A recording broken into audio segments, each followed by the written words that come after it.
रीवा से एक बड़ा प्रशासनिक खुलासा सामने आया है। शासन के नियमों की खुली अवहेलना, सेवा पुस्तिका में कूटरचना और संपत्ति वितरण छुपाने जैसे गंभीर आरोप ग्रामीण यांत्रिकी सेवा संभाग क्रमांक 2 रीवा में पदस्थ प्रभारी कार्यपालन यंत्री एसबी रावत पर प्रमाणित हुए हैं।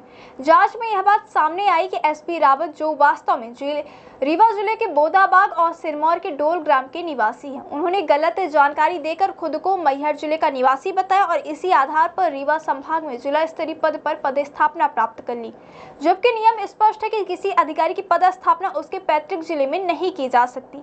इस बीच यह भी सामने आया कि एसबी रावत ने रीवा के बोदाबाग में अपनी पत्नी श्यामा कोल के नाम पर दशकों पूर्व खरीदी गई जमीन पर आलीशान मकान बनवाया है, जहां वह खुद निवास कर रहे हैं। इस तथ्य की पुष्टि सामाजिक कार्यकर्ता शिवानंद द्विवेदी द्वारा दाखिल की गई आरटीआई और राजस्व विभाग से प्राप्त दस्तावेजों के जरिए हुई है। वहीं दूसरी ओर वर्ष 2020 से लेकर 2025 तक एसबी रावत ने अपनी चल अचल संपत्ति का वितरण न तो कार्यालय में जमा किया और न ही निर्धारित वेब पोर्टल पर अपलोड किया, जो कि मध्य प्रदेश सिविल सेवा आचरण नियम 1965 की धारा 19 का स्पष्ट उल्लंघन है। शिवानंद द्विवेदी द्वारा प्राप्त आरटीआई में यह भी स्पष्ट हुआ कि एसबी रावत की सेवा पुस्तिका में डुप्लीकेट एंट्री की गई। जांच में पाया गया कि सेवा पुस्तिका के पहले पृष्ठ पर कोल उपनाम का सफेदा लगाकर रावत लिखा गया, जिसके लिए कोई सक्षम आदेश से अनुमति नहीं ली गई थी।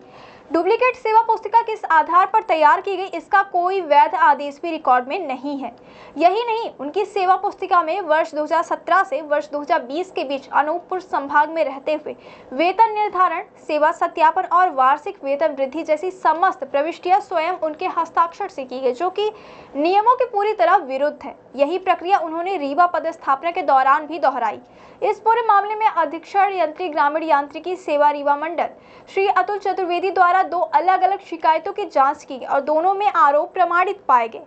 उनके द्वारा तैयार की गई जांच रिपोर्ट क्रमांक 680 दिनांक 1 जुलाई 2025 तथा रिपोर्ट क्रमांक 528 दिनांक 10 जून 2025 को संभागीय आयुक्त बीएस जामोद को अनुशासनात्मक कार्यवाही हेतु भेजा जा चुका है। रिपोर्ट में यह कृत्य गंभीर कदाचरण की श्रेणी में डाला गया है। इसके अतिरिक्त सामान्य प्रशासन विभाग मंत्रालय भोपाल द्वारा 6 जनवरी 2025 को जारी आदेश में अचल संपत्ति वितरण ऑनलाइन अपलोड करना अनिवार्य माना गया, जिसका पालन एसबी रावत द्वारा नहीं किया गया। अब बड़ा सवाल यह है कि शासन इस गंभीर उल्लंघन पर क्या सख्त कदम उठाएगा। क्या एसबी रावत के खिलाफ अनुशासनात्मक कार्यवाही होगी या फिर मामला कागजों में सिमट जाएगा, यह वक्त बताएगा। लेकिन जो सामने आया है वह प्रशासनिक ईमानदारी पर सवाल जरूर खड़े करता है।